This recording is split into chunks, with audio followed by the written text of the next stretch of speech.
पैसा किन तिर्नु? डिबीको फोटो आफै बनाऊ। त्यसको स्टेप बाई स्टेप प्रोसेस म सबै तपाईहरुलाई सिकाउँछु। आउनुहोस्।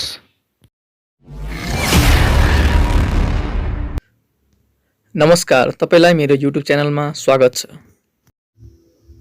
आज म तपाईहरुलाई डिबी भर्नको लागि फोटो कसरी बनाइन्छ भनेर सिकाउन गइरहेको छु। यति सिकेपछि तपाईले डिबी आफ्नै ल्यापटपमा बसेर बनाउन सक्नुहुन्छ। यसको लागि कुनै पैसा तिर्नु पर्दैन। म तपाईहरुलाई मेरो ल्यापटपको स्क्रिनतिर लाँदै छु। यसको लागि एउटा सफ्टवेयर चाहिन्छ, फोटोशप। त्यो कसरी डाउनलोड गर्ने त्यो पनि म तपाईहरुलाई सिकाउँछु। कुनै एउटा ब्राउजर खोलेर त्यसमा फोटोशप 7 डाउनलोड अनि गेट इन्टु पीसी हाल्नु होला। त्यहाँनेर प्राय सबै हामीलाई चाहिने सफ्टवेयरहरु भेटिन्छ। हाम्रो त गेट इन्टु पीसी लेखेको चाहिँ हामीले क्लिक गर्ने। त्यहाँनेर एड फोटोशप 7 सजिलै भेटिन्छ, त्यही भएर हो। त्यहाँ डाउनलोडमा थिचेपछि हाम्रो फाइल डाउनलोड हुन सुरु हुन्छ। यो कति टाइम लाग्छ भनेर चाहिँ तपाईको इन्टरनेट स्पिडमा डिपेन्ड गर्छ। यो डाउनलोड भइसक्यो। अब हामीले ओपन फोल्डर गरेर त्यहाँ गेट इन्टु पीसी को एउटा विनरार फाइल छ, त्यसमा डबल क्लिक गर्ने अथवा त्यहाँबाट एक्सट्र्याक्ट गरे पनि हुन्छ, नत्र पासवर्ड चाहिँ यसमा 123 हुन्छ।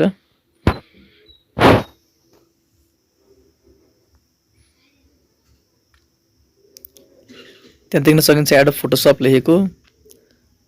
त्यसलाई डबल क्लिक गर्दाखेरि सायद मान्दैन, त्यही भएर त्यसलाई बाहिर ल्याएर कतै राख्नुपर्छ। मैले एउटा नयाँ फोल्डर बनाएँ सफ्टवेयर राख्नलाई। सजिलो होस् मलाई फेरि पछि चाहियो भने फेरि डाउनलोड गर्न नपरोस् भनेर हो। अब यहाँनेर फोटोशप 7 राखेँ मैले नाम। अनि त्यो फाइललाई यता ल्याएर म एक्सट्र्याक्ट गर्छु अथवा तानेर सिधै लगेर त्यहाँ फाल्दिन्छु। यति गरेपछि हाम्रो त्यो फाइल यहाँ आएर बस्यो। अब यसमा डबल क्लिक गरेपछि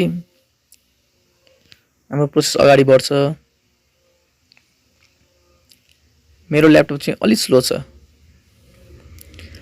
यसमा चाहिँ रन अनजिप गर्दाखेरि मान्दैन। हामीले त थिच्यौं भने मान्दैन। हामीले फोल्डर कहाँ राख्ने, यो कहाँनिर ल्याएर यो सबै हामी डाटाहरु राख्ने भन्दा हामीले अघि फोल्डर बनाएको छौं एउटा फोटोशप भन्ने, तिनीहरु राख्ने। सफ्टवेयरमा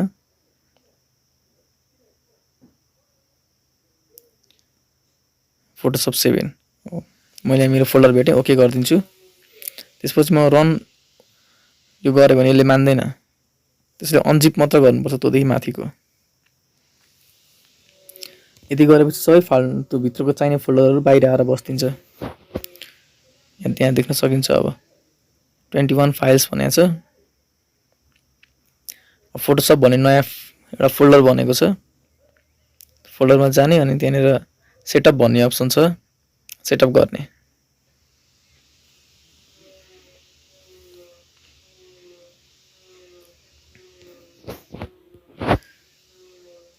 मैले कुनै पनि स्किप गरिन भिडियो, किनभने के आउला भनेर कन्फ्युज हुन सक्छ। फर्स्टचोटी फोटोशप कसैले चलाइरहेको फर्स्टचोटी फोटोशप कसैले चलाइराख्नु भएको छ भने के गर्ने जस्तो हुन्छ। यहाँनेर नेक्स्ट गर्ने, नेक्स्ट एक्सेप्ट।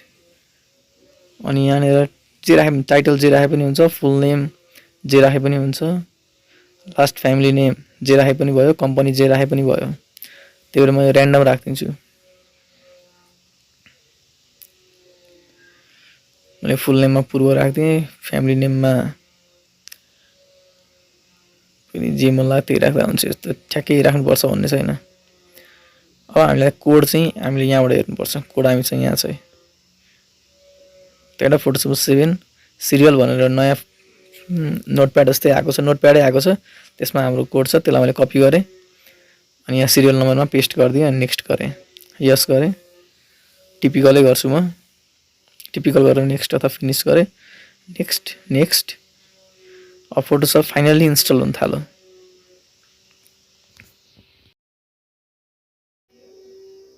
अब हाम्रो फोटोशप इन्स्टल भइसक्यो। फिनिश त्यो टिक हानेर डिस्प्लेमा फिनिश टिक हानेर फिनिस गरे पनि हुन्छ, टिक नहाने पनि हुन्छ। मैले टिक हानेर फिनिस गरेँ। त्यसले गर्दा अब यहाँ एउटा फाइल खुल्छ, त्यो फाइल त्यो टिक नहानेको त खुल्दैन थियो। खासै पढ्नु पर्दैन, यसलाई काटिदिने हो। त्यो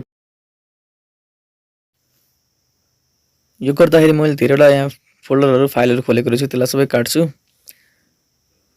यो पनि काटेँ, यो पनि काटेँ। अब यो मैले स्क्रिन चाहिँ केले रेकर्ड गरेँ जस्तो लाग्छ तपाईँहरूलाई भने मैले यो अट्युब क्याचर भन्ने सफ्टवेयर युज गरेर गरेको छु। यदि तपाईँहरूलाई पनि आफ्नो स्क्रिन रेकर्ड गर्न मन लागेको छ तर आउँदैन भने मैले गरे जसरी नै गर्न सक्नुहुन्छ। यसको लागि के गर्नुपर्छ, कसरी सफ्टवेयर डाउनलोड गर्ने, मैले यसको लिङ्क माथि आई बटनमा राखेको छु, त्यहाँ गएर हेर्न सक्नुहुन्छ।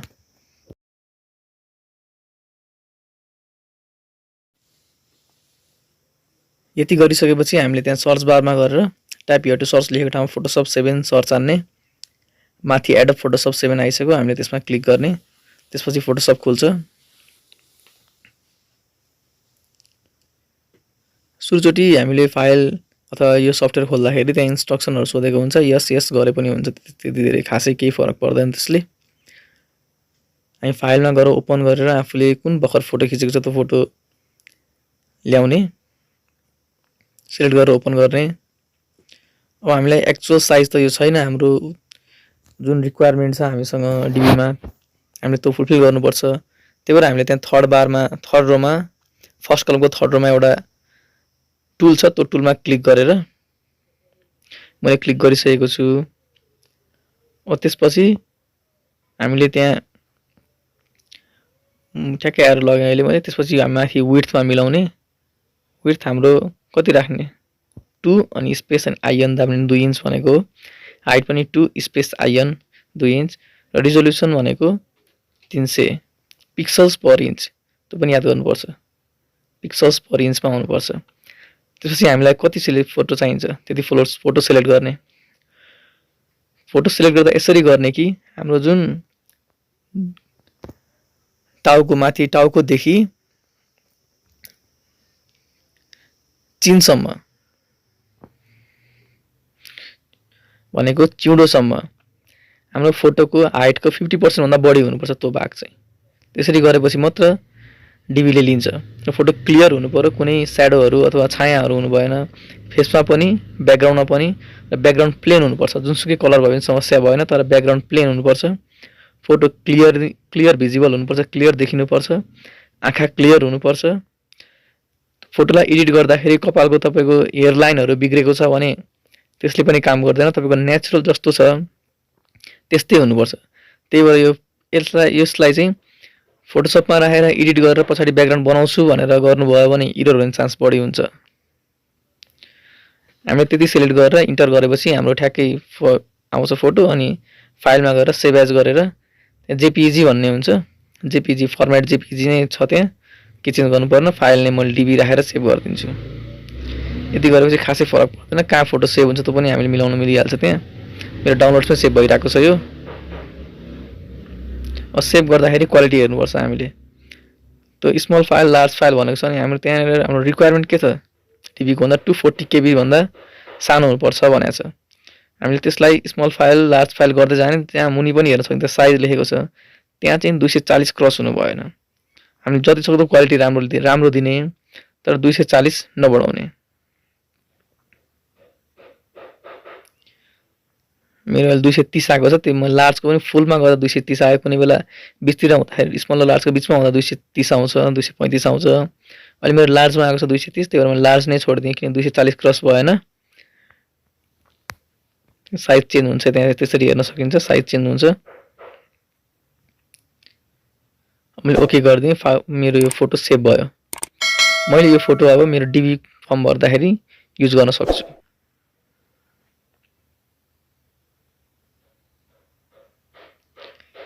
मेरो साइज यहाँबाट पनि हेर्न सकिन्छ, राइट माउस क्लिक गरेर 228 230 पनि पुगेछ भने 32 आयो।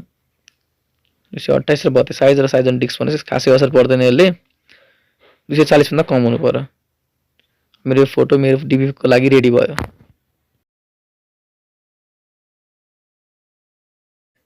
यदि तपाईहरुलाई यो भिडियोले केही न केही सहयोग गरे जस्तो लाग्छ भने यो भिडियोलाई लाइक गरेर मेरो च्यानललाई सब्स्क्राइब गर्न नबिर्सिनु होला।